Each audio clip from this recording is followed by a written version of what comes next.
Bonjour à tous, j'espère que vous allez bien. On se retrouve pour un update lecture. J'ai 5 livres à vous présenter. J'ai une romance historique, 3 young adultes et une romance contemporaine. Donc on y va. Et je commence tout de suite avec Tornade de Jennifer Brown. J'avais adoré Atlas et je fondais beaucoup d'espoir dans Tornade, qui a été une très bonne lecture. Tornade, c'est l'histoire de Jersey qui un jour rentre chez elle, elle est seule à la maison et une tornade se déclenche. Elle réussit à survivre et elle va essayer de retrouver sa famille, sa soeur, sa mère, son beau-père, alors que la ville est dévastée et que personne ne sait ce qui se passe, s'il y a des survivants, où est-ce qu'ils sont, comment est-ce que tout ça va se mettre en place. C'est assez troublant. Je m'attendais en fait à une grande partie sur la tornade et un peu plus de questions de survie, mais en fait ça occupe seulement le premier tiers, la première moitié du bouquin. Ensuite on a beaucoup la reconstruction de Jersey, le fait qu'elle va être ballottée un petit peu partout de main en main parce que personne ne veut réellement prendre en charge cette jeune fille qui se retrouve un petit peu paumée. On a droit aussi à quelques questionnements sur la famille, mais effleuré quand même de manière assez en surface, ce qui est dommage. J'aurais préféré peut-être un peu plus de longueur ou du moins de profondeur quant à certaines relations avec certains membres de sa famille. Mais en tout cas c'était une très bonne lecture, c'est quand même assez impressionnant de se dire que ça peut arriver à n'importe qui, n'importe où, et que... Est-ce qu'on se remet un jour de ce genre de choses? Je ne pense pas. Donc pour résumer, une lecture assez intéressante, assez courte, hein, elle fait même pas 300 pages et qui se lit très bien et très vite. On continue avec une romance historique, là par contre je n'ai pas réussi à lire très vite. Il s'agit de L'amour en 10 leçons, le tome 2 de la famille St. John's de Sarah McLean. Normalement j'aime beaucoup cet auteur et à chaque fois je ne suis pas déçue, mais là... ça a été le cas. J'avoue avoir traîné ce roman pendant de nombreuses semaines. C'était, on va dire, une lecture secondaire à d'autres lectures.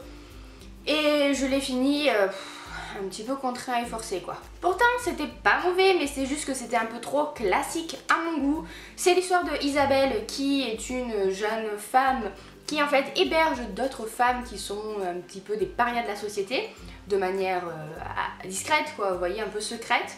Et un jour, une de ces jeunes filles va se réfugier chez elle et est à sa poursuite Lord Nicolas, qui est un homme qui a beaucoup voyagé, qui est un peu archéologue on va dire, et Isabelle lui confie l'expertise de sa collection de marbre qu'elle compte vendre parce qu'elle n'a plus d'argent pour faire tourner son domaine. Et voilà, il va y avoir quelque chose entre eux. C'était mignon, mais c'était vraiment d'une part très long, j'ai pas trouvé le rythme excellent quoi. Les personnages sont assez caricaturaux. Nicolas, je lui ai trouvé rien de particulier. Isabelle non plus, on veut nous la faire passer pour une femme forte, mais en même temps, elle est absolument paumée et non, voilà. C'est pas un mauvais livre, mais certaines fois la mayonnaise ne prend pas, et là ça a été le cas. On continue avec un livre que j'attendais depuis des mois, si ce n'est des années.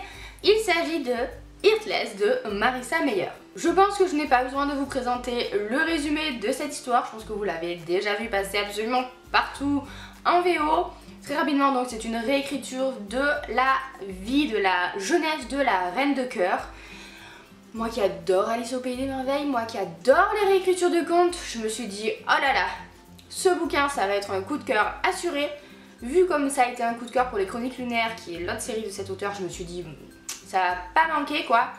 Et pourtant ça n'a pas été le cas. Alors attention, j'ai bien aimé cette lecture, je l'ai trouvé très intéressante, j'ai trouvé l'univers absolument génial. Je ne m'attendais pas en fait à retrouver le côté absurde du conte, de retrouver certains personnages.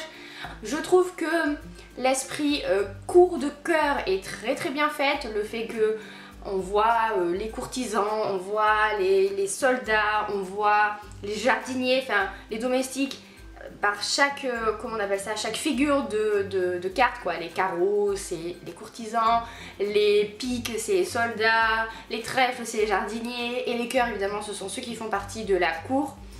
C'était super quoi, c'était bien pensé. Mais au-delà de ça, j'ai eu du mal déjà de 1 à rentrer réellement dans l'histoire. Je trouve que le rythme n'est pas très rapide. J'étais habituée, je pense, aux chroniques lunaires, mais au fait qu'on enchaîne comme ça sans arrêt les aventures. Là pour le coup c'est pas du tout le cas. C'est plus comme une romance historique d'ailleurs. On est vraiment dans un livre presque historique dans le sens où il y a des usages de la cour à respecter. Du coup le rythme est plus long. Mais en fait mon plus gros souci a été les personnages. Je trouve Catherine très intéressante. Mais comme je savais déjà qu'elle allait devenir la reine de cœur, j'ai pas réussi à m'attacher à elle. Parce que je me doutais bien que ça allait mal finir. Et donc du coup... j'ai pas réussi à... J'avais un certain recul. Vous voyez, j'étais dans une attitude de lecteur assez en retrait. Spectatrice, je pense, au fond, de voir comment est-ce que tout cela allait se finir et comment est-ce qu'elle allait dévier de sa route, parce qu'à la base, c'est une jeune fille qui veut juste ouvrir une pâtisserie et qui demande rien à personne. Et ça fait mal au cœur, quoi, de la voir essayer de se débattre avec tout ça, avec son destin, presque. Et j'avoue que du coup j'ai eu du mal aussi à rentrer dans l'histoire d'amour qu'il y a entre elle et Badin, je sais pas comment on dit quoi, le joker de la cour, le bouffon du roi, parce que on sait pas grand chose sur lui au final. On connaît pas beaucoup d'éléments sur son passé, sur sa vie avant qu'il arrive à la cour de cœur.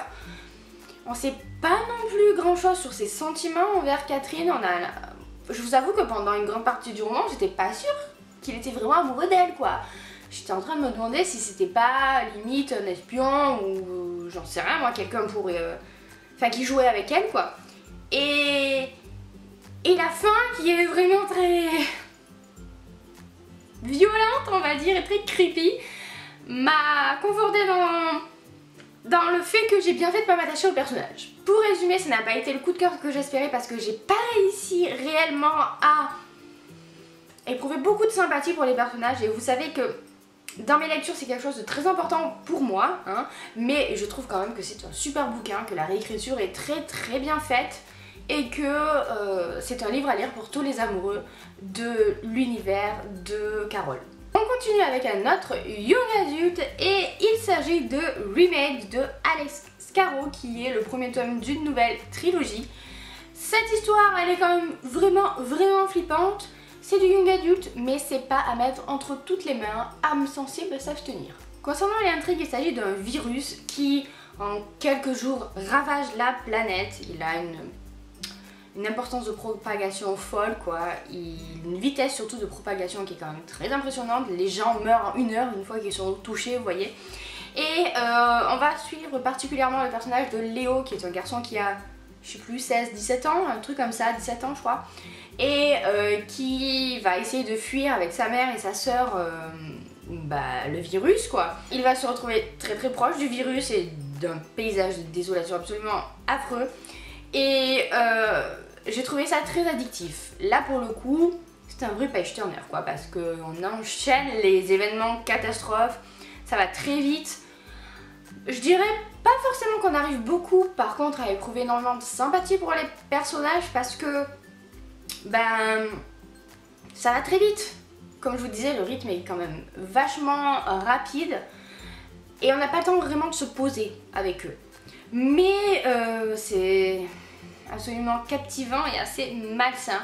Il y a beaucoup de scènes qui sont gore, hein. Franchement il n'y a pas d'autre mot. C'est assez violent, c'est assez dégoûtant, hein, parce qu'on a droit à certains détails pas évident, hein.